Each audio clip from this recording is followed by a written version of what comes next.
Assalamualaikum warahmatullahi wabarakatuh. Waalaikumsalam warahmatullahi wabarakatuh. Sebelum kita memulai pelajaran kita hari ini, ada baiknya kita membaca doa menurut kepercayaan kita masing-masing. Berdoa dimulai. Berdoa selesai. Ini adalah pertemuan pertama kita ya untuk kelas privat ini. Oke.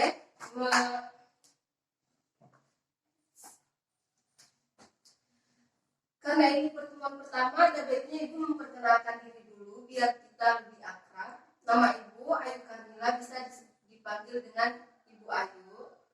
Silakan perkenalkan mulai dari sini. Perkenalkan, nama saya Selviani, bisa dipanggil Selvi.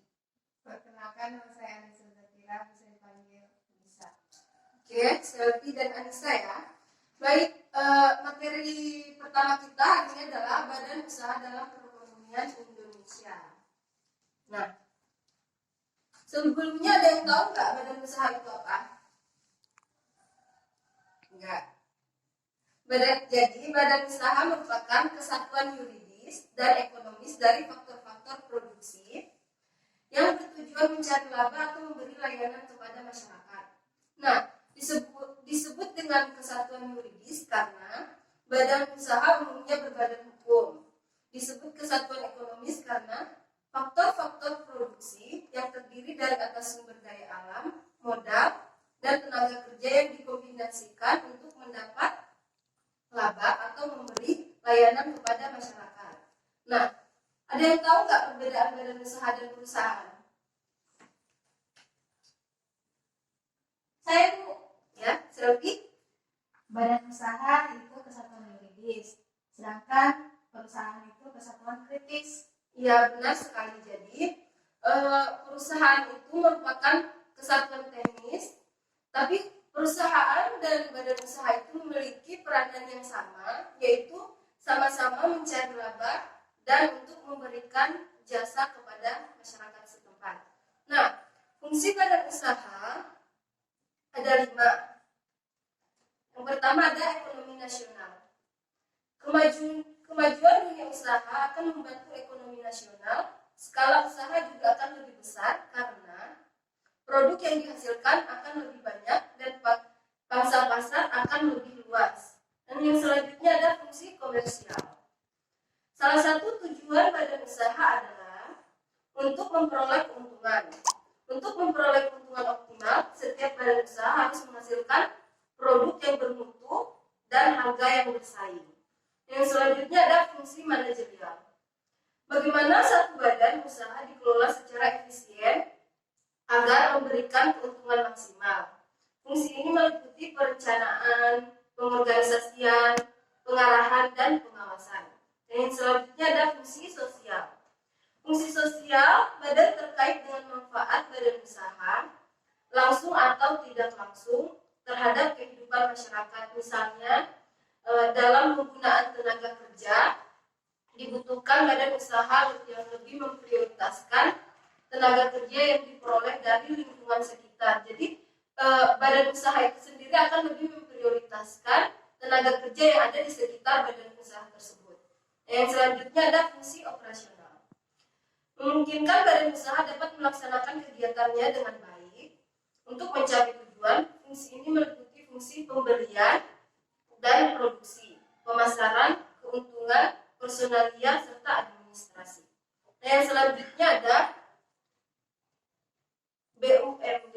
Ini adalah badan usaha berdasarkan kepemilikan modal. Itu dibagi menjadi 4, ada BUMN, ada BUMD, ada BUMS, dan ada koperasi. Yang pertama kita akan membahas badan usaha milik negara atau BUMN. Ada yang tahu nggak BUMN itu apa? Ya, BUMN dikelola langsung oleh negara. ya, benar sekali. Jadi BUMN itu badan usaha yang dikelola langsung oleh negara. Badan usaha milik negara adalah badan yang dibentuk oleh pemerintah melalui sarana hukum sehingga dapat mengambil bagian dalam kegiatan yang bersifat komersial.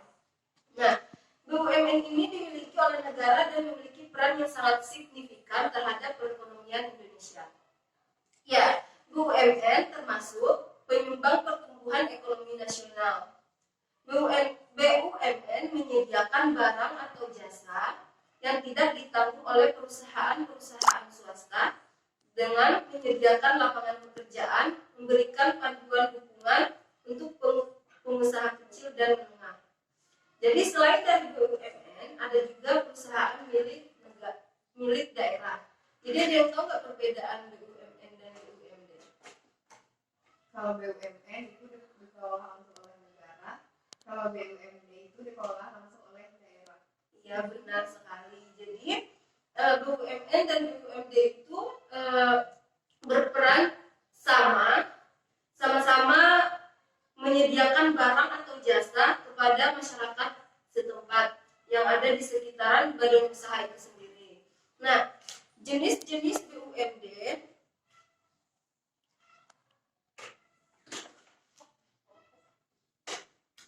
ada jenis-jenis badan usaha milik negara. Jadi pengembangan badan usaha milik negara berada di Direktorat Persero dan Pengelolaan Keuangan Perusahaan Negara. Yang pertama itu ada perusahaan jawatan atau disebut dengan PJ. Sudah pernah mendengar PJ enggak? Belum. Jadi PJ itu memiliki biaya operasional yang didanai dari anggaran nasional. Nah, karyawan BUMN ini adalah pegawai negeri dan perusahaan dianggap sebagai agen pemerintah. BUMN jenis ini sudah tidak ada lagi.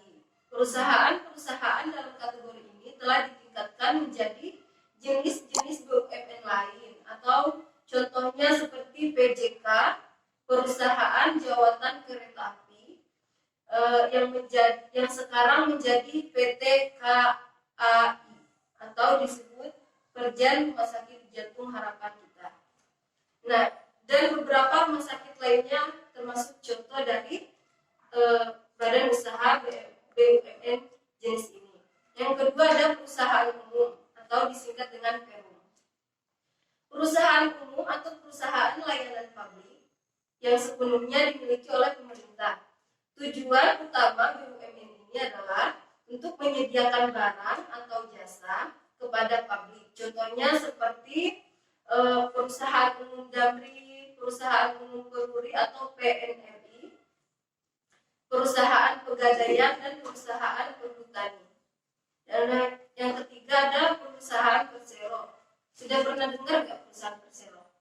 Atau disingkat dengan PT. Nah, PT ini adalah perusahaan terbatas. Jenis BUMN ini lebih mandiri daripada perusahaan umum dan tujuan utama perusahaan-perusahaan ini adalah untuk mendapatkan keuntungan dan berkontribusi pada pendapatan pemerintah. Nah, contoh BUMN ini seperti PT Pertamina, PT Telekomunikasi Indonesia Tbk, dan ada dua subtipe Persero. Yang pertama ada Persero terbuka dan ada Persero pemerintah. Udah pernah dengar Persero terbuka belum? Jadi Persero terbuka ini adalah perusahaan publik yang merupakan perusahaan yang kepemilikannya dimiliki oleh pemerintah dan masyarakat umum yang menerbitkan saham yang diperdagangkan secara bebas di bursa saham. Jadi perusahaan Persero terbuka ini dimiliki oleh negara dan masyarakat yang telah membeli saham yang bebas diperjualbelikan di bursa efek.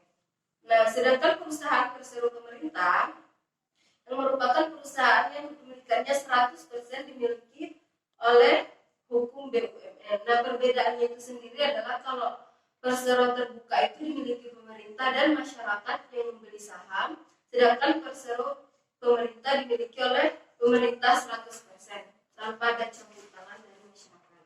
Nah, selanjutnya ada peran BUMN. Peran BUMN itu sendiri sangatlah jelas, yakni memberikan keuntungan pada negara selain mewakili pemerintah dalam kegiatan komersial. Perusahaan milik negara juga menjual sumber daya fisik sebagian besar kepada dagang dan perusahaan. Nah, peran BUMN adalah sebagai mesin pengembangan ekonomi dan daya saing industri, BUMN mencapai hasil-hasil sosial ekonomi yang telah mapan, seperti pembangunan perkotaan, penciptaan perumahan untuk kaum miskin, pengembangan klaster sektoral, dan hasil-hasil lain yang bermanfaat secara sosial. BUMN ini sebagai usaha milik negara telah memiliki peran yang sangat besar bagi pertumbuhan ekonomi di infrastruktur Indonesia. Nah, yang selanjutnya kita akan masuk ke badan usaha milik swasta atau disingkat dengan BUMS. Sudah pernah dengar belum BUMS? Belum. Jadi, badan usaha milik swasta ini merupakan salah satu badan usaha di mana seluruh modalnya berasal dari pihak swasta. Pihak swasta yang dimaksud yaitu salah satu pihak swasta dalam negeri dan juga di luar negeri.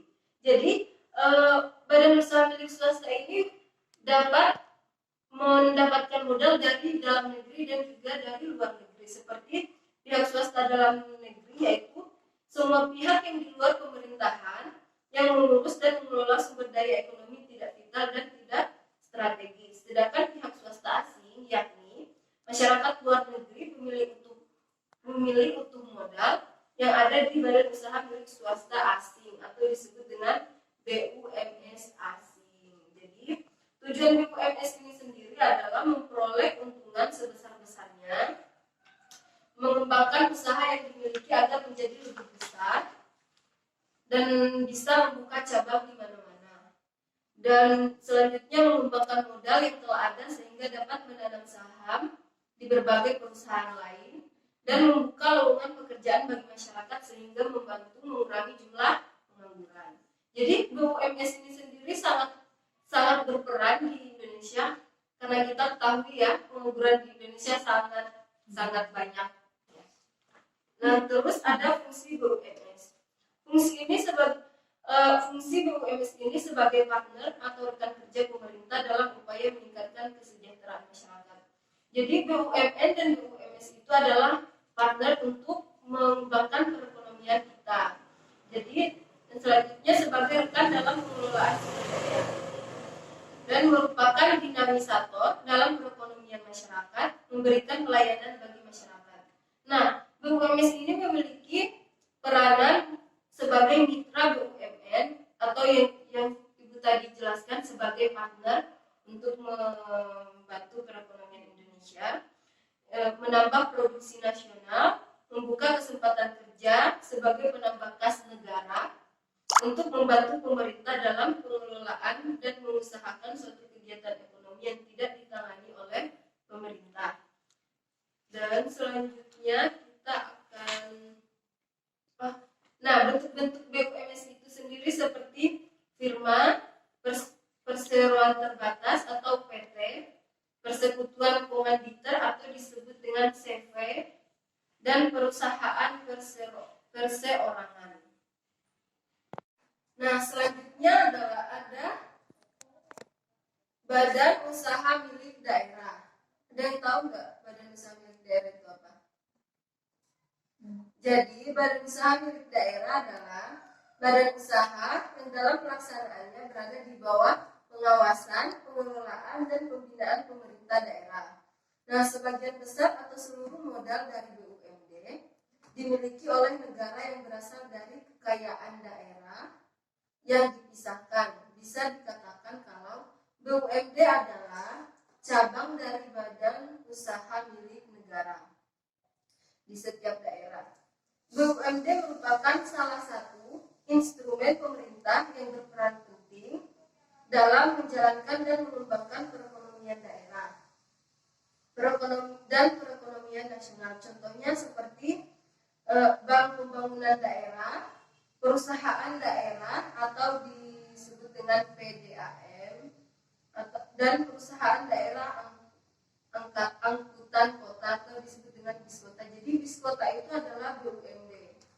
Nah, fungsi BUMD itu sebagai penyedia barang ekonomis yang tidak disediakan oleh pihak swasta, instrumen pemerintahan daerah yang membantu penataan perekonomian daerah, mengelola cabang-cabang produksi dan menyediakan layanan untuk masyarakat, memajukan sektor usaha yang belum diminati oleh pihak swasta, membuka lapangan pekerjaan di daerah yang bersangkutan, membantu mengembangkan usaha kecil, contohnya seperti koperasi, pendorong aktivitas dan kemajuan masyarakat di berbagai bidang. Nah, tujuan BUMD itu sendiri adalah memberikan sumbangan pendapatan daerah dan negara serta berperan dalam kemajuan perekonomian, mendapatkan keuntungan demi kepentingan daerah, menyelenggarakan kemanfaatan umum berupa penyediaan barang dan jasa bermutu tinggi dan memadai bagi pemenuhan kebutuhan hidup orang di daerah. Perintis kegiatan usaha yang belum dapat dilaksanakan oleh pihak swasta dan koperasi di daerah, memberikan bimbingan dan bantuan kepada pengusaha golongan ekonomi lemah, koperasi dan masyarakat di daerah, melaksanakan pembangunan daerah melalui pelayanan kepada masyarakat. Nah, macam-macam BUMD itu sendiri adalah dalam bidang transportasi umum, contohnya seperti bis kota tadi.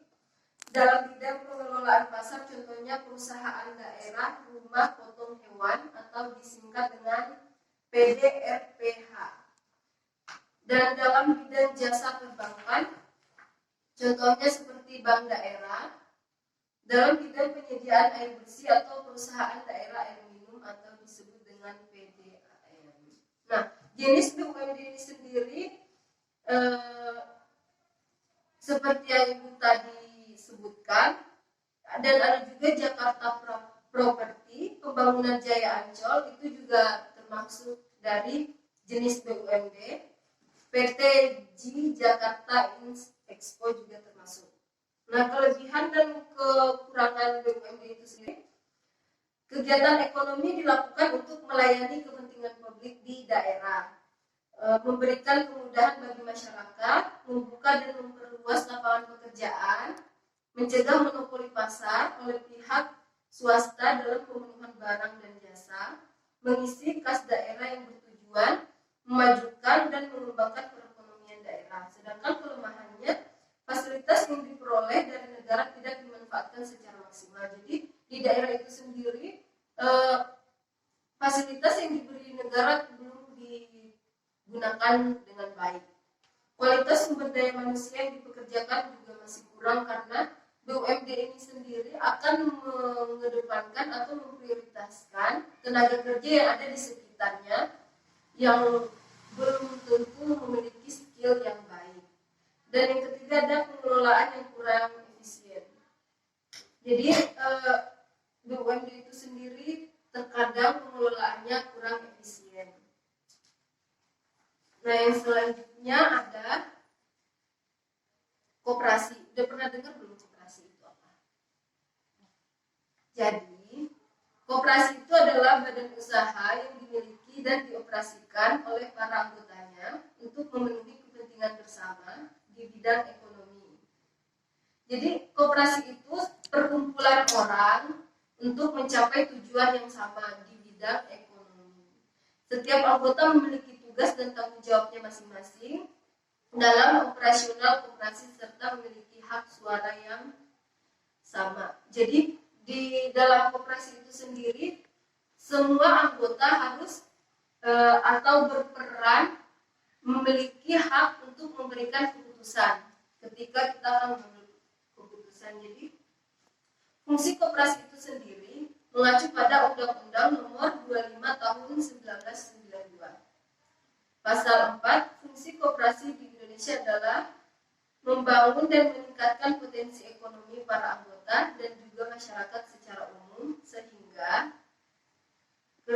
kesejahteraan sosial dapat terwujud. Koperasi memiliki peran aktif dalam meningkatkan kualitas hidup anggotanya dan juga masyarakat, memperkuat perekonomian rakyat sebagai dasar kekuatan dan ketahanan ekonomi nasional di mana koperasi menjadi fondasinya, mewujudkan dan mengembangkan perekonomian nasional yang lebih baik melalui usaha bersama berdasarkan asas kekeluargaan dan demokrasi ekonomi. Nah, selanjutnya ada prinsip koperasi. Prinsip koperasi ini sebagai keanggotaan koperasi sifatnya terbuka dan sukarela. Jadi siapa saja yang mau masuk koperasi itu bebas, semuanya tanpa ada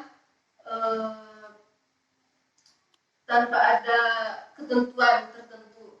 Nah, yang selanjutnya ada proses pengolahan koperasi harus dilakukan secara demokratis. Pembagian sisa hasil usaha atau disingkat dengan SHU harus mengedepankan rasa keadilan sesuai dengan kinerja dari masing-masing anggota. Jadi SHU ini sendiri tidak melihat ras sukunya, tapi sesuai dengan kinerja anggotanya masing-masing. Nah, yang selanjutnya ada pemberian balas jasa kepada anggota disesuaikan dengan modal. Jadi koperasi ini sendiri dimodali oleh anggotanya sendiri. Anggotanya masing-masing mengumpulkan modal pada awal masuk atau awal gabung di koperasi tersebut. Jadi pemberian SHU itu sesuai dengan modal awal. Nah, jenis-jenis koperasi itu dibagi menjadi 3. Yang pertama berdasarkan jenis usahanya. Jadi koperasi itu bermacam-macam, ada sebagai koperasi produksi. Jadi koperasi produksi adalah sebuah koperasi yang memiliki tujuan untuk membantu usaha para anggotanya atau melakukan usaha secara bersama-sama. Contohnya seperti pengrajin. Seumpamanya ada anggota yang memiliki usaha pengrajin. Nah, koperasi itu akan membantu dengan memberikan modal untuk mengembangkan usahanya. Nah, tujuan koperasi ini membantu usaha para anggotanya atau membantu kesulitan anggotanya dalam menjalani usaha. Bentuk bantuan yang diberikan juga dapat berupa bantuan untuk menjual barang hasil produksi para anggotanya dan memberikan modal. Koperasi akan menampung seluruh hasil produksi agar para anggotanya bisa dengan mudah menjual barang hasil usahanya. Yang selanjutnya ada koperasi konsumsi. Koperasi konsumsi itu seperti menjual berbagai barang kebutuhan pokok untuk para anggotanya. Contohnya seperti beras, telur, gula, tepung, kopi, dan lain sebagainya. Seperti warung yang di luar, tapi sisa hasil usahanya akan dibagikan sesuai dengan modal awal. Nah, koperasi simpan pinjam. Koperasi simpan pinjam biasanya juga dikenal sebagai koperasi kredit. Koperasi ini menyediakan pinjaman uang dan untuk tempat menyimpan uang. Jadi kita bisa meminjam dan bisa menyimpan. Uang pinjaman diperoleh dari dana yang dikumpulkan secara bersama-sama oleh para anggotanya. Jadi uang yang dipinjamkan itu diperoleh dari perkumpulan modal dari anggota koperasi itu sendiri. Jika dilihat secara sekilas, tampak bahwa cara kerja koperasi simpan pinjam sama seperti bank. Namun sebenarnya terdapat beberapa perbedaan antara KSP dengan bank konvensional. Jadi untuk membedakan koperasi simpan pinjam itu seperti di koperasi simpan pinjam ada bunga pinjaman ditawarkan lebih ringan daripada bank. Dan ya, ada pembayaran pinjaman dapat dilakukan secara mengangsur. Jadi kalau di koperasi itu kita bisa membayarnya secara berangsur. Nah, dan yang selanjutnya ada bunga yang didapatkan dari hasil pinjaman dinikmati secara bersama dengan cara bagi hasil. Bunga kan dari koperasi itu meminjamkan uang, otomatis akan mendapat bunga. Nah, bunga itu akan dibagi sesuai dengan jumlah anggota dari koperasi itu sendiri. Nah, yang selanjutnya ada koperasi serba usaha. Koperasi serba usaha ini adalah bentuk usaha yang dilakukan bisa berupa gabungan antara koperasi produksi dan koperasi konsumsi atau antara koperasi produksi dan koperasi simpan pinjam. Jadi koperasi serba usaha ini adalah gabungan di antara 4 koperasi tadi. Nah, dan selanjutnya ada berdasarkan status anggotanya. Yang pertama ada koperasi pegawai negeri. Koperasi jenis ini memiliki anggota yang terdiri dari para pegawai negeri. Koperasi ini sekarang telah berubah nama menjadi Koperasi Pegawai Republik Indonesia atau disingkat dengan KPRI. Koperasi ini memiliki tujuan untuk meningkatkan hampir setiap instansi pemerintahan di daerah ataupun nasional memiliki koperasi pegawai negeri. Selain itu, terkadang setiap instansi juga memiliki lebih dari satu koperasi karena ada juga departemen-departemen dalam membuat koperasi sendiri. Dan selanjutnya ada koperasi pasar atau disingkat dengan Kopas. Nah, koperasi pasar adalah jenis koperasi yang anggotanya terdiri dari para pedagang pasar. Bentuk koperasi pasar dapat berupa koperasi simpan pinjam yang menyediakan pinjaman modal bagi para pedagang. Selanjutnya ada koperasi unit desa. Koperasi unit desa atau disingkat dengan KUD adalah koperasi yang anggotanya terdiri dari masyarakat pedesaan. Koperasi unit desa biasanya melakukan kegiatan usaha di dalam bidang ekonomi khususnya yang berkaitan dengan pertanian atau perikanan. Yang selanjutnya ada koperasi sekolah. Koperasi sekolah biasanya dapat ditemukan di SD, SMP, SMA. Jadi anggota koperasi terdiri dari guru, siswa, dan karyawan pada sebuah sekolah. Dan selanjutnya ada berdasarkan tingkatannya. Berdasarkan tingkatannya ini terbagi beberapa jenis. Itu yang pertama koperasi primer adalah koperasi yang beranggotakan orang-orang dengan syarat minimal 20 orang. Jadi koperasi primer ini syaratnya minimal 20 orang. Syarat lainnya adalah orang-orang yang membentuk koperasi tersebut harus memenuhi persyaratan anggaran dasar koperasi. Anggaran dasar itu seperti kita menanam modal pada awal masuk koperasi. Dan syaratnya adalah beranggotakan warga negara Indonesia, memiliki kemampuan untuk mengambil tindakan hukum, dikarenakan koperasi merupakan sebuah badan hukum, akan tetapi bagi pelajar dianggap belum bisa mengambil tindakan hukum dan membentuk koperasi. Dan selanjutnya ada koperasi sekunder. Koperasi sekunder ini adalah koperasi yang didirikan oleh sebuah organisasi, koperasi atau beranggotakan koperasi primer. Anggota koperasi sekunder adalah koperasi-koperasi yang memiliki kepentingan dan tujuan yang sama agar kegiatan yang dilakukan bisa lebih efisien. Koperasi sekunder bisa didirikan oleh koperasi sejenis ataupun berbagai jenis atau tindakan koperasi atau tingkatan koperasi. Yang dimaksud tingkatan contohnya adalah tingkat pusat, gabungan, induk, di mana persamaan dan jumlah tingkatan ini ditentukan sendiri oleh anggota koperasi tersebut. Dan selanjutnya ada berdasarkan fungsinya. Koperasi itu ada berdasarkan fungsinya seperti koperasi konsumsi. Koperasi konsumsi ini adalah sebuah koperasi yang bertujuan menyediakan barang-barang kebutuhan para anggotanya. Barang-barang tersebut disesuaikan dengan jenis anggota dalam koperasi tersebut. Selanjutnya ada koperasi jasa.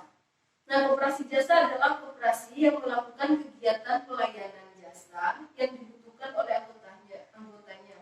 Contohnya seperti jasa simpan pinjam, asuransi, angkutan, dan lain-lain, di mana pemilik seluruh aset usaha koperasi dan penggunaan layanan jasa adalah anggota koperasi itu sendiri.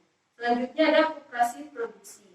Nah, koperasi produksi melakukan kegiatan seperti penyediaan bahan baku, penyediaan peralatan produksi, dan membantu produksi jenis barang tertentu. Selain itu, koperasi juga ikut membantu menjual dan memasarkan hasil produksi para anggota koperasi.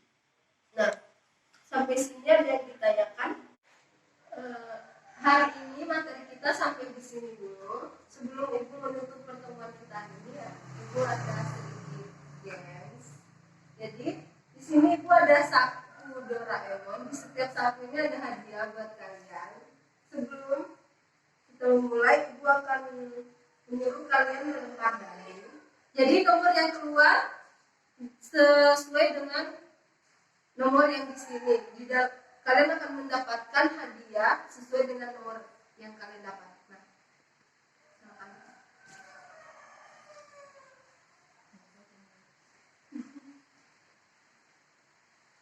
silakan. Nah, oke. Sekarang giliran selfie.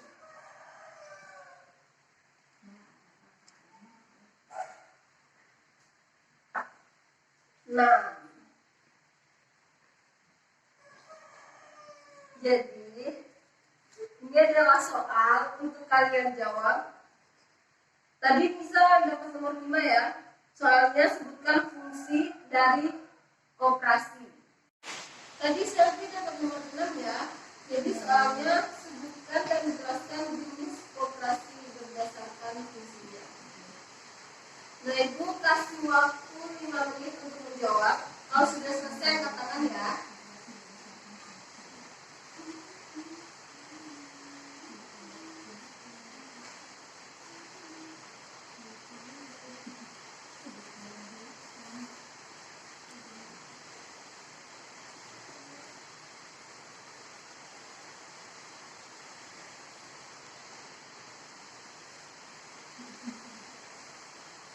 Sudah selesai?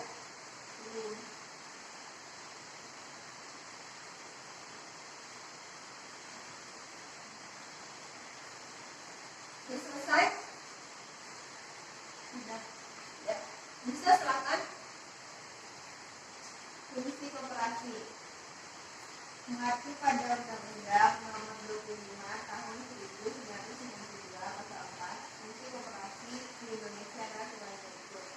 Yang pertama, membangun dan meningkatkan potensi ekonomi para anggota dan juga masyarakat secara umum sehingga kesejahteraan sosial dapat terwujud. Yang kedua, koperasi memiliki peran aktif dalam meningkatkan kualitas hidup anggotanya dan juga masyarakat. Ketiga, memperkuat perekonomian rakyat sebagai dasar kekuatan dan ketahanan ekonomi nasional di mana koperasi menjadi fondasinya. Yang keempat, mewujudkan dan mengembangkan perekonomian nasional yang lebih baik melalui usaha bersama berdasarkan asas kekeluargaan dan demokrasi ekonomi. Ya, benar sekali. Jadi yang disebutkan Nisa tadi adalah fungsi dari koperasi. Selanjutnya Selvi dulu.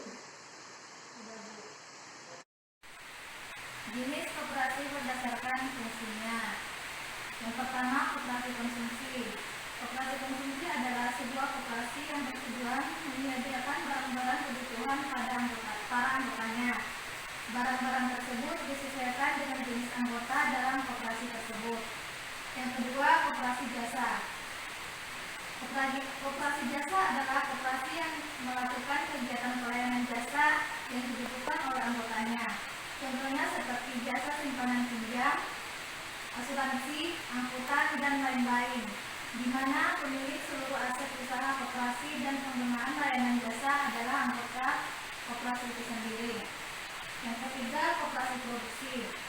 Koperasi produksi melakukan kegiatan seperti penyediaan bahan baku, penyediaan peralatan produksi, dan membantu memproduksi jenis barang tertentu.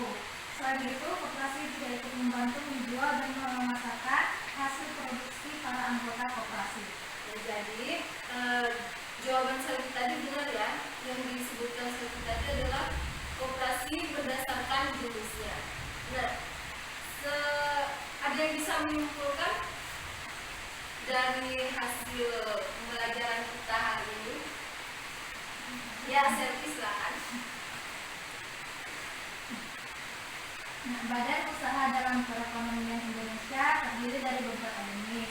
Yang pertama, badan usaha. Yang kedua, badan usaha milik negara atau BUMN. Yang ketiga, badan usaha milik swasta atau BUMS. Yang keempat, ada badan usaha milik daerah atau BUMD. Dan yang kelima, ada koperasi. Nah, di mana badan usaha merupakan kesatuan yuridis dan ekonomis dari faktor-faktor produksi yang bertujuan mencari laba atau memberi layanan kepada masyarakat. Badan usaha milik negara atau BUMN adalah badan yang dibentuk oleh pemerintah melalui sarana hukum sehingga dapat mengambil bagian dalam kegiatan yang bersifat komersial. BUMN adalah usaha yang dimiliki oleh negara dan memiliki peran yang sangat signifikan terhadap perekonomian Indonesia. Badan usaha milik swasta atau BUMS merupakan salah satu badan usaha di mana seluruh modalnya berasal dari pihak swasta. Pihak swasta yang dimaksud yaitu salah satu pihak swasta dalam negeri dan juga pihak swasta asing. Badan usaha milik negara daerah atau BUMD merupakan badan usaha yang dalam pelaksanaannya berada di bawah pengawasan, pengelolaan, dan pembinaan pemerintah daerah. Koperasi adalah suatu badan usaha atau organisasi ekonomi yang dimiliki dioperasikan oleh para anggotanya untuk memenuhi kepentingan bersama di bidang ekonomi. Oke, jadi yang dibacakan Selvi tadi adalah rangkuman dari materi kita hari ini. Terima kasih buat Selvi. Mungkin sampai di sini dulu pelajaran kita hari ini. Sebelum kita mengakhiri, mari kita tutup dengan doa. Doa selesai. Ibu akhiri, assalamualaikum warahmatullahi wabarakatuh. Waalaikumsalam warahmatullahi